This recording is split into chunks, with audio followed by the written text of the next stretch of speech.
Greetings, kindred, and welcome to all my new subscribers. So here we are at the full moon lunar eclipse. So, wow. I mean, as the full moon actually reaches its peak, so will the lunar eclipse. So there's a few minutes in between them. And so no matter where we are in the world, as the full moon reaches its peak, the lunar eclipse would just reach its peak a few minutes beforehand.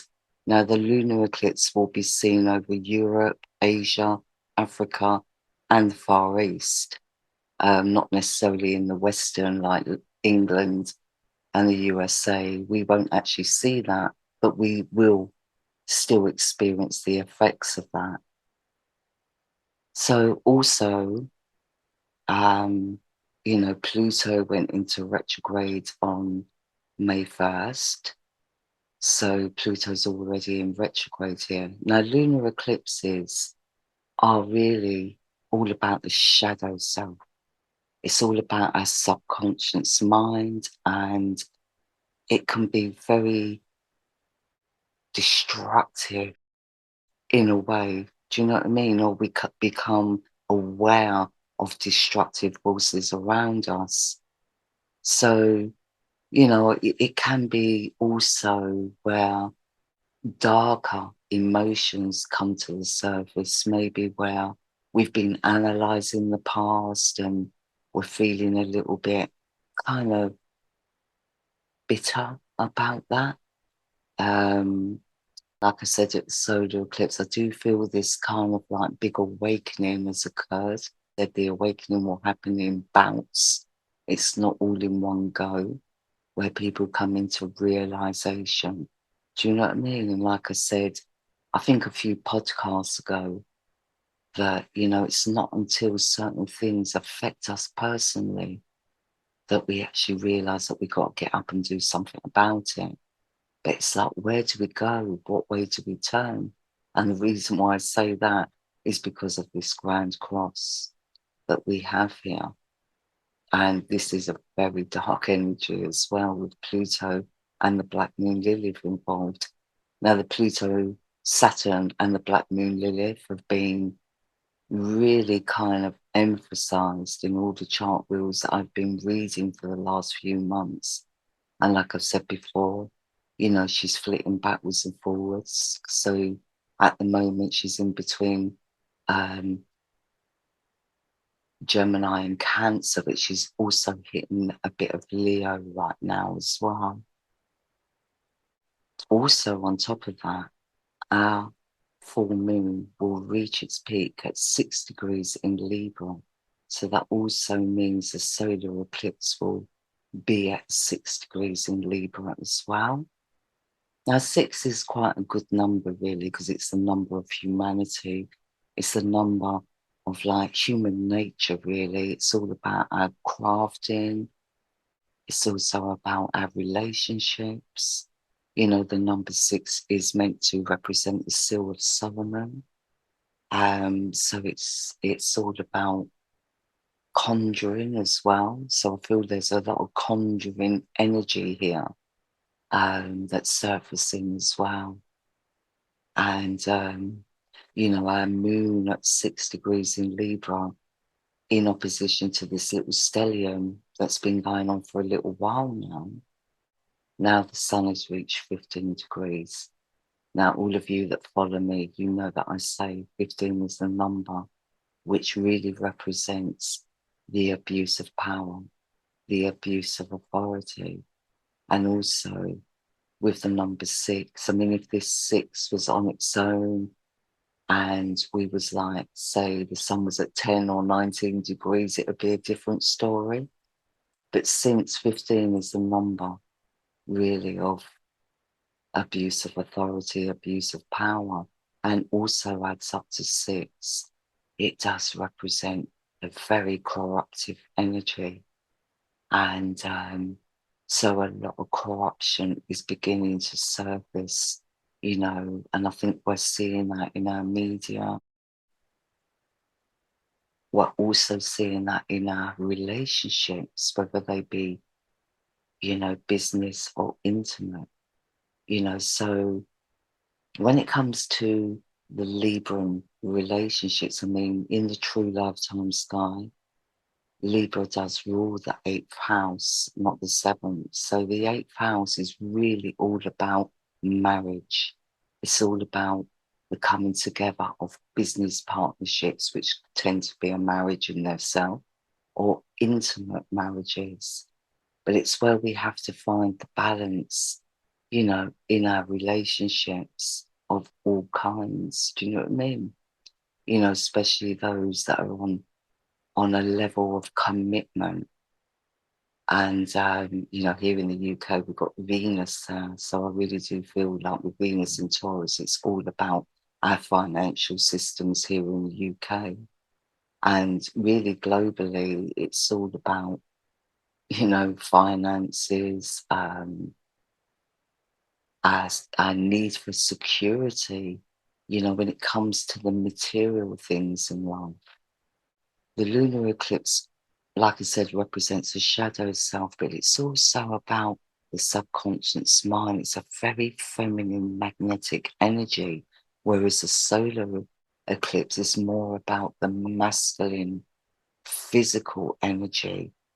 I mean, the lunar eclipses is really relative to the Plutonian energy and the Black Moon Lilith's energy.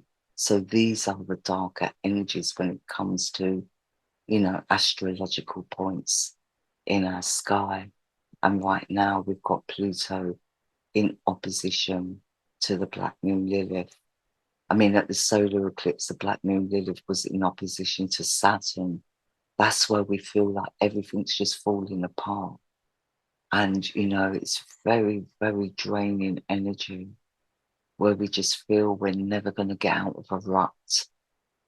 But with the opposition to Pluto, with the Black Moon Lilith, it's more about, anything that's been under the surface lingering, it will arise. And normally, especially when it comes to intimate relationships, it shows that all that doubt or all those niggling feelings that we had about our person really does come to the surface, and it's very destructive. It normally means, that relationship comes to an end. So, we need to watch out for that. If we're going through relationship issues at the moment, either with our intimate partner or with a close business associate, like a business partner as well, all, the incompatibilities surface. So, what I got with this energy, actually, this sun at 15 degrees at this lunar eclipse, it's like, I got the words like, the words in that old saying, the Lord giveth and the Lord taketh away. So I feel for many of us, we're having the rug pulled from under our feet right now.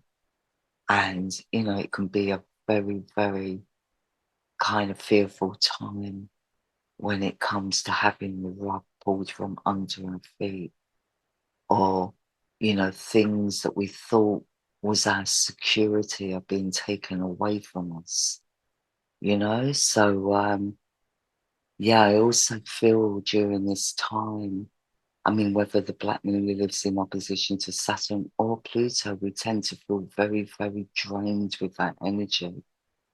But I would also say, watch out for buzzing in the ears or around the head area. Watch out for headaches right now. I just feel like cleansing the upper chakras, maybe from the throat to the crown, will be, we need to clear that area. So I feel a lot of congestion there. So, we've got the sun at 15 degrees in this little stellium, but the sun in conjunction to Uranus. I mean, this is all about new science, new science that hasn't really been trialed. or new technology that's never been trialed before. Things may be coming up about that right now, or, you know, new ways of doing things, which is a little bit coming out of the blue. It's very unpredictable and a very eccentric energy, you know, but it's also very corruptive.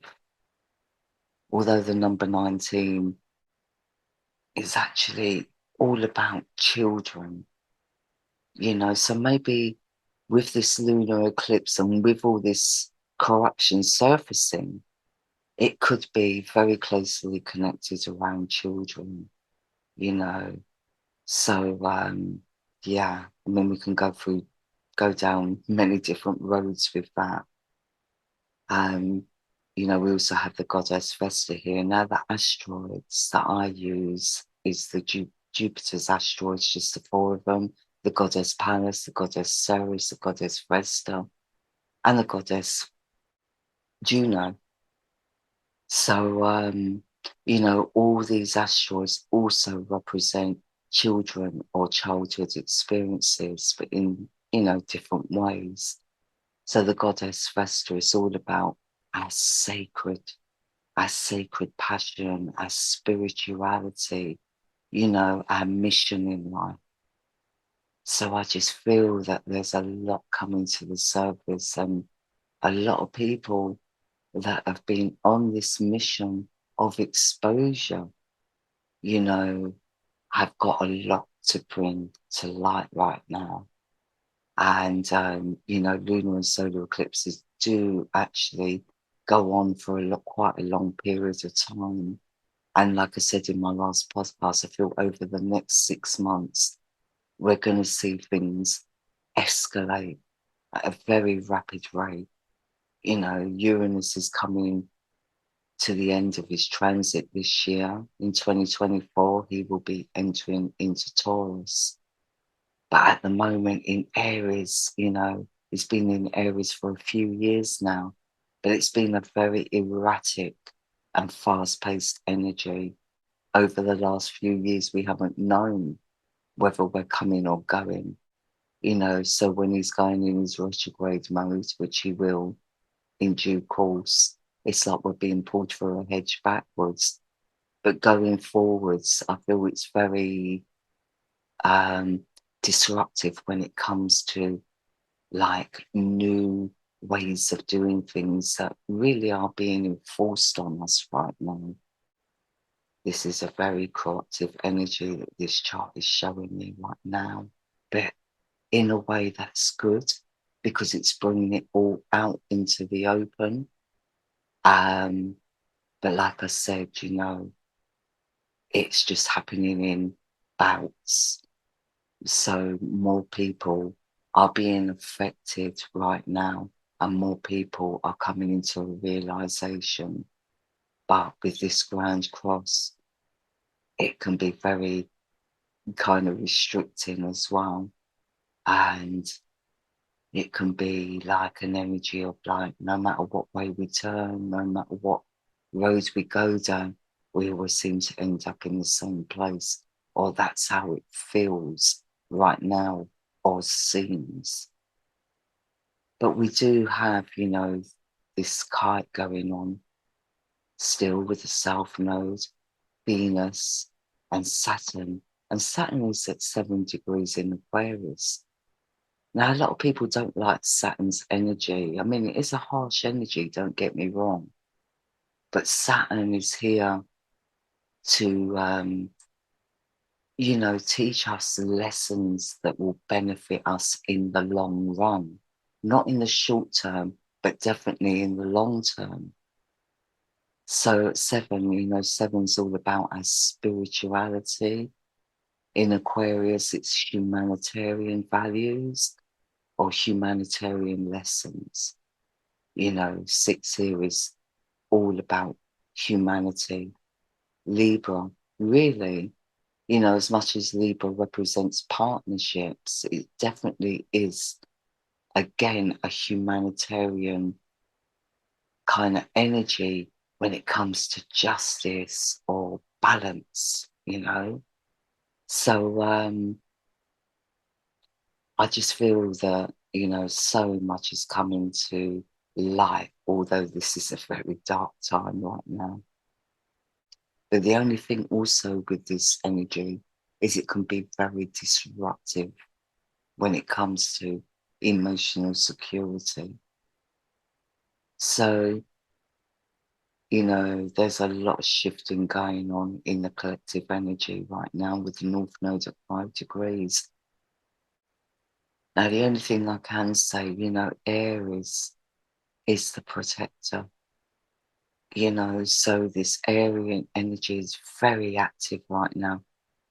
And with Mars, a ruler of Aries in Gemini, which again is all about the mind, you know, and 21 is kind of a favorable number. So I just feel that although things may feel or seem very, very dark and corrupt at the moment, you know, in the long term, it's for our benefit.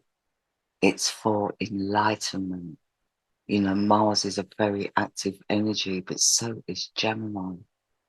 But with Gemini, it's all about our mentality, how we think, you know, how we come up with solutions or come up with different ways of doing things. I mean, Gemini is double-edged sword as well.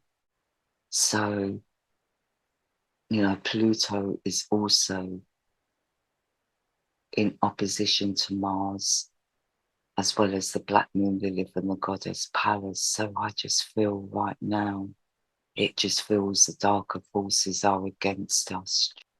But we're willing to like try and find solutions. We're willing to try and get ourselves out of the rut. But it's really difficult if we're dependent financially or emotionally on others. So we just need to watch out for that. Like I said, I just feel the rug is being pulled out of people's feet, you know, but with this 15 energy, the sun, we also reap what we sow. So if we've been abusing that authority, if we've been abusing our power over anything, there will be a backlash. So it's a very karmic energy. And, you know, but if used wisely, if we're in our spiritual humanitarian values, then it can be very, very useful, you know. So there are solutions there, but it takes for us to get up and put in the work. And at the moment, because we're feeling so drained, or many of us are feeling very drained, our energies are very depleted right now. It's hard to imagine that we can muster up the energy to actually put in effort into anything right now. So I would say through this lunar eclipse, it's a good time to recharge our energies as best we can. Epsom salt baths, cleansing rituals, prayers, sound baths, anything along those lines will help to re-energize ourselves or to bring a sense of stability back into our core. I would say, as well as working on the upper chakras to clear our minds, we also need to work on the solar plexus and maybe the sacral chakra as well.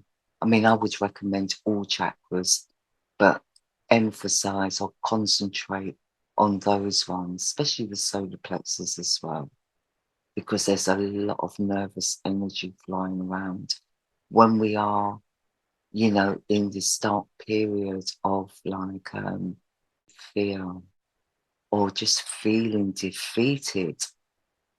Then we really need to strengthen our core energy, and that's all around the solar plexus. So we've got to really get into our self-power.